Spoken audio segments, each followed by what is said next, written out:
Hello students, कैसे हैं। उम्मीद करता हूं कि आप ठीक होंगे और आप अपनी पढ़ाई बढ़िया तरीके से कर रहे होंगे। तो चलिए आज हम आपके लिए ऑब्जेक्टिव टाइप्स जो हर कंपटीशन के लिए आवश्यक हैं, हम आपके बीच में लेकर के आए हैं गणित का।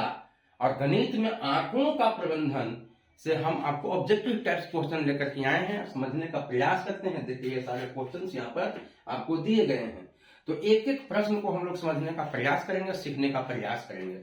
तो चलिए ज्यादा हम देर नहीं करते हुए सीधा चलते हैं क्वेश्चन के ऊपर में। तो क्वेश्चन नंबर पहला कहता है कि संख्याओं के संग्रह को क्या कहते हैं।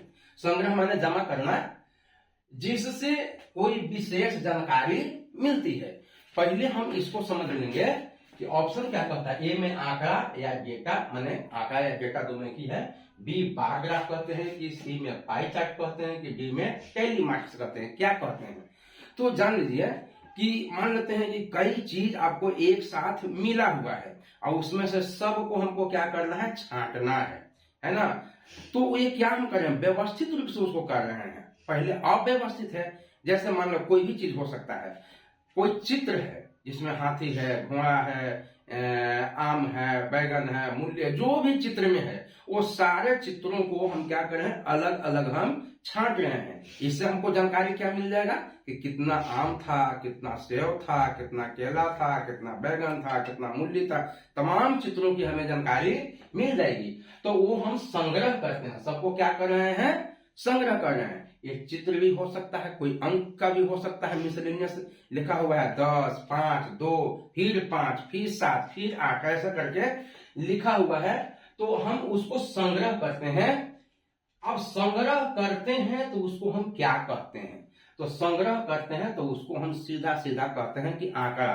ऐसे भी बोला जाता है कि आंकड़ा मिला रहे भाई, कि कौन चीज कितना है, कौन कितना है, कौन ये है कितना, वो है कितना, ऐसे कहते हैं ना कि आंकड़ा मिलाते हैं। तो सीधा सीधा यानी कि डेटा, संख्याओं के संग्रह को क्या कहते हैं, डेटा कहते हैं या आंकड़ा कहते हैं। ध्यान रखिएगा, और इसी से हमें विशेष जानकारी मिलती है। क्लियर है। तो चलिए अब हम चलते हैं क्वेश्चन नंबर 2 में। अव्यवस्थित यानी कच्चे डेटा को, अव्यवस्थित माने जो कच्चा डेटा होता है, जो सब मिला हुआ है आपस में, उसको क्या कहेंगे, अव्यवस्थित यानी कि कच्चा डेटा को व्यवस्थित रूप में लिखने की प्रक्रिया क्या कहलाती है। देखिए अभी ऊपर हम बोले थे ना कि जो कच्चा डेटा है, कच्चा अव्यवस्थित रूप से मतलब कि सब बिखरा हुआ है, आपस में मिला हुआ है, उसको हम लोग छांट रहे हैं, अलग अलग कर रहे हैं। तो छांट रहे हैं यानी कि उसको व्यवस्थित कर रहे हैं। तो व्यवस्थित रूप में उसको हम जब लिखते हैं तो उस प्रक्रिया को हम क्या कहते हैं। ए में वर्गीकरण कहते हैं, कि बी में डेटा प्रबंधन कहते हैं, कि सी में सारणीकरण कहते हैं, कि डी में टैली मार्क्स कहते हैं। तो वर्गीकरण क्या हो गया, उसको हम लोग छांट रहे हैं। अव्यवस्थित डेटा जो है उसको हम व्यवस्थित रूप में हम लिखने की प्रक्रिया को क्या कहा जाता है। तो यहां पर देखिएगा, ये में कहता है कि वर्गीकरण कर रहे हैं, माने क्या कर रहे हैं, उसको सबको अलग अलग हम कर रहे हैं। फिर बी में कहता है कि डेटा प्रबंधन कर रहे हैं, सी में कहता है कि सारणीकरण, डी में टैली मार्क्स। तो वर्गीकरण हम नहीं कर रहे हैं, उसको तो मतलब कि हम अलग अलग कर ही रहे हैं, ये भी हो रहा है। लेकिन डेटा इसको हम क्या कर रहे हैं, लिखने की प्रक्रिया, उसको हम लिख रहे हैं। 2 कितना बार आया, 5 कितना बार आया, 7 कितना बार आया। आम का जो फल का जो चित्र था, के बार आम का फल चित्र आया, 5 गो है कि 10 गो है, केले कितने आए हैं, 5 है कि 10 है, उसको हम लिख रहे हैं। तो इस प्रबंधन को, लिखने की प्रक्रिया को क्या कहेंगे, हम कहेंगे इसको डेटा प्रबंधन कहेंगे। ऊपर वाला में देखिए आंकड़ा इसको कहते थे, इसको यहाँ डेटा प्रबंधन कहेंगे। अब डेटा को जो प्रबंधन कर रहे हैं और उसको सारणी के रूप में जब हम कर देंगे तो सारणीकरण हो जाएगा। वो क्या हो जाएगा, सारणीकरण। टैली मार्क्स अलग है, जब हम गिनते हैं और 4 के बाद 5 आ जाता है तो उसको काट देते हैं। ये सब क्या है, टैली मार्क्स, जो चिन्ह के रूप में हम लोग इसको दिखलाते हैं। क्लियर है। तो चलिए तीसरा क्वेश्चन। अब तीसरा क्वेश्चन में है कि परिसर यानी रेंज, परिसर यानी रेंज क्या होता है, परिसर क्या होता है यानी रेंज क्या होता है। ए में है अधिकतम मान और न्यूनतम मान का योग होता है, बी में अधिकतम मान और न्यूनतम मान का अंतर होता है, कि सी में अधिकतम मान होता है उसका, कि डी में न्यूनतम मान होता है उसका। क्या होता है परिसर, तो परिसर मतलब रेंज, रेंज करने का मतलब कि यहाँ से लेके यहाँ तक ये क्या हो गया, रेंज हो गया। वहां से लेके यहाँ तक क्या हो गया, रेंज हो गया। इतना रेंज में, है ना। जैसे आप बोलते हैं तो कहां तक आवाज जाती है, तो कहते हैं कि उतना रेंज में इसका आवाज जाता है ना। तो ये कहता है कि परिसर यानी रेंज क्या होता है, तो ये क्या हो जाएगा, अंतर में हो रहा है जी। अब यहाँ मान में कहता है अधिकतम मान और न्यूनतम मान, एक ज्यादा मान है और एक कम मान है, दोनों का जो मान का अंतर होगा उसी को क्या कहते हैं, परिसर कहते हैं। उसी को क्या कहेंगे, परिसर कहते हैं। जब इसको हम लोग मैथ बनाने में चलेंगे तो इसको डिटेल से समझेंगे। अभी देखिए कि अधिकतम मान और न्यूनतम मान दोनों का अंतर जो होता है उसी को क्या कहते हैं, परिसर के नाम से हम लोग जानते हैं।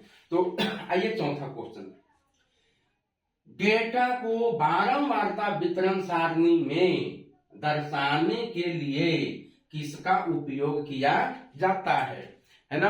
देखिए प्रश्न है, डेटा को बारंबारता वितरण सारणी में दर्शाने के लिए किसका उपयोग किया जाता है।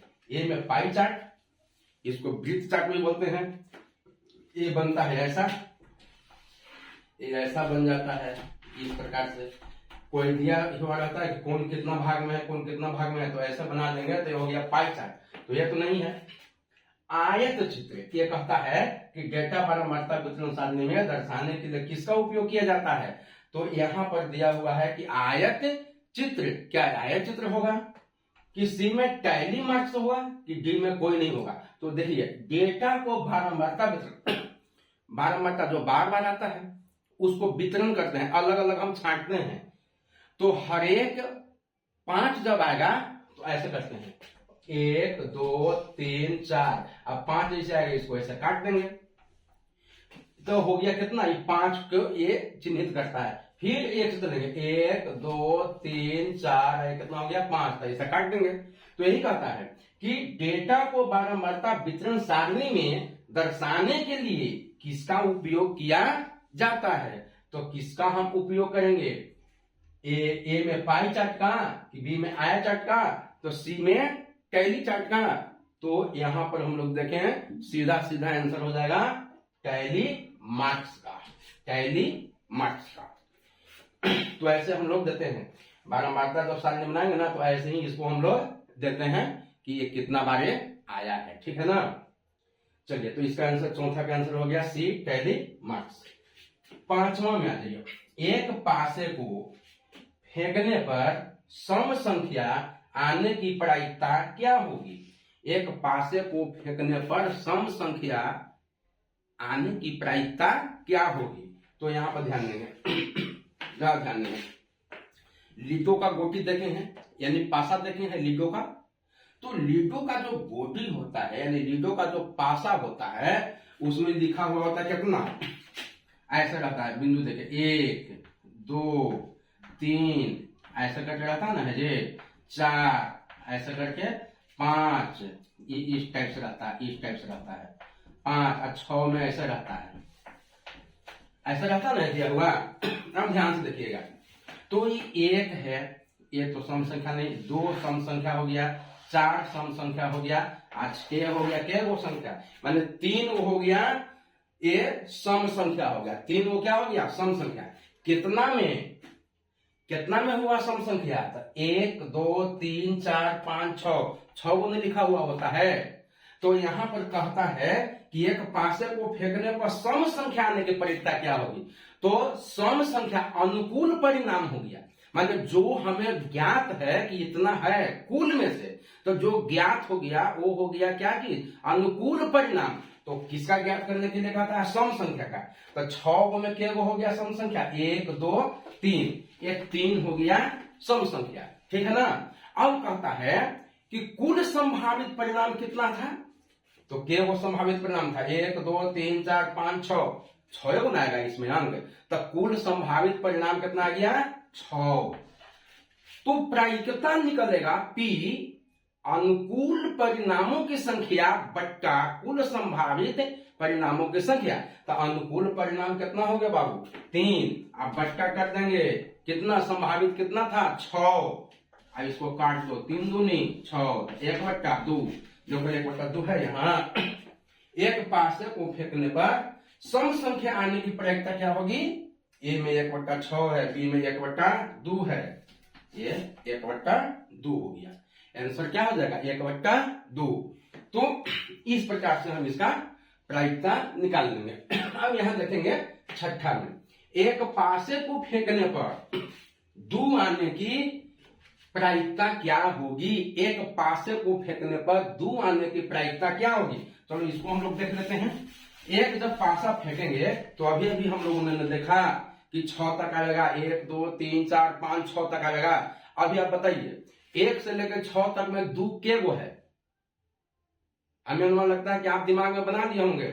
1 से लेकर 6 तक में 2 के गो है? तो 2 बाबू एक गो न है, तो एगो हो गया अनुकूल परिणामों की संख्या। तो हम प्रायिकता निकालने जा रहे हैं किसका? 2 आने की प्रायिकता। तो इसको लिख सकते हैं ऐसे, P2 माने प्रायिकता 2 का, तो अनुकूल परिणामों की संख्या। तो एक पासे को फेंकने पर 2 आने की प्रायिकता, तो 2 के बार आता है बाबू? 1 के बार न है। तो इसको करेंगे अनुकूल परिणामों की संख्या 1 और संभावित कुल परिणामों की संख्या कितना? तो 6 में से न है 2 1 के बार, तो ये हो जाएगा 6। तो इसका प्रायिकता कितना हो जाएगा? 1/6। 1/6 कितना है यहाँ? 1/6। क्लियर है? ये आ गया। एक पासे को फेंकने पर 2 आने की प्रायिकता क्या होगी? 1/6। ठीक है।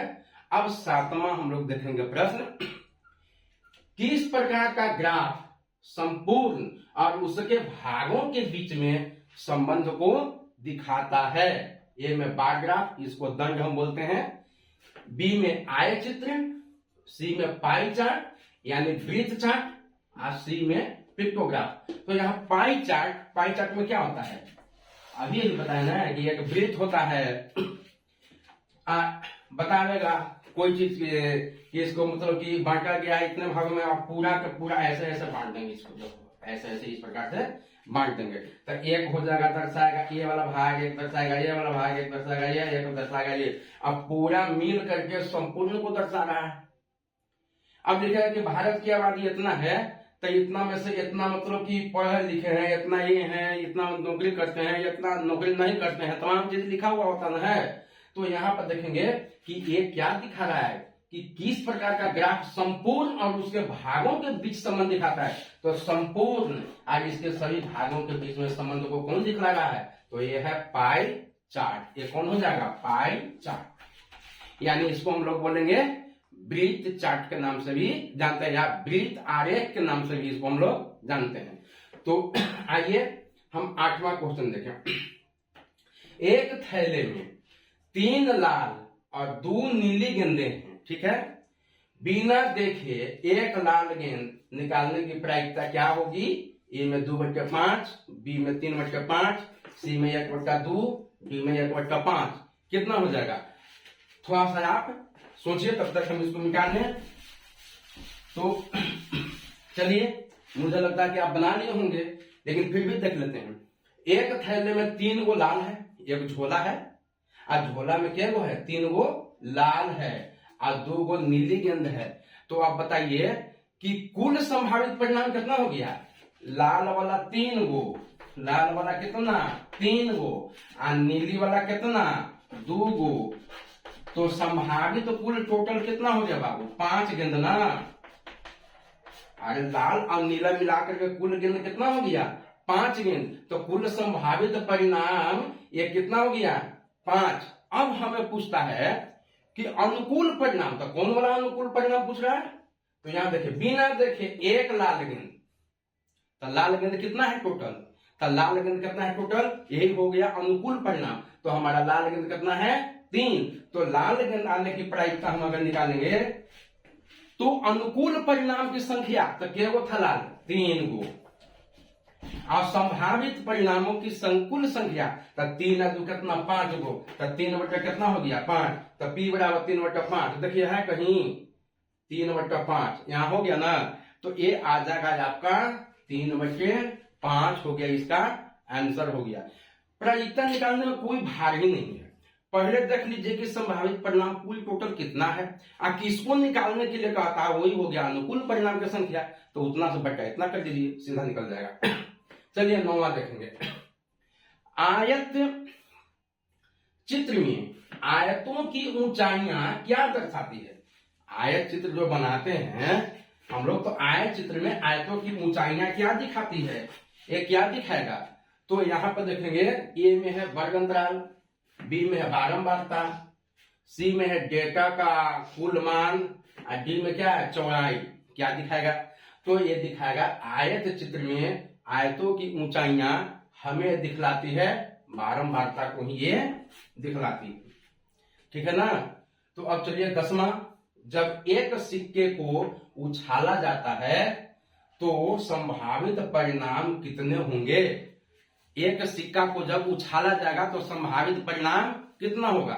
चलो देखो एक सिक्का दिखा रहे हैं, देखो एक सिक्का है, ये 10 का सिक्का है, ठीक है ना, ये 10 का सिक्का है। देखो तो एक तरफ क्या है, एक तरफ क्या है परिणाम आएगा, तो ये हो गया आपका चीत, एक तरफ क्या है पट, ठीक है ना। तो सीधा सीधा समझिए, दो ही परिणाम ना आएगा, चाहे तो हम चित आएगा या तो पट आएगा। तो संभावित परिणाम कितने हैं, जब एक सिक्के को उछाला जाता है तो संभावित परिणाम कितने होते हैं, माने संभावित ये नहीं कह रहा कि ये ही आ जाएगा।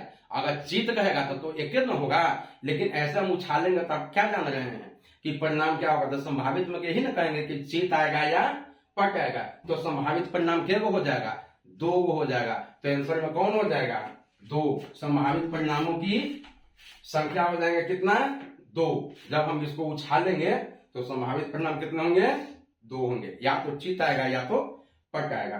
तो इस प्रकार से हमने 10 क्वेश्चन आपको बताया। उम्मीद करता हूं कि आपको जानकारी मिली होगी और आपको समझने में आसानी आया होगा। तो चलिए फिर मिलते हैं हम लोग अगले वीडियो में, पढ़ाई ध्यान लगाकर करें। धन्यवाद।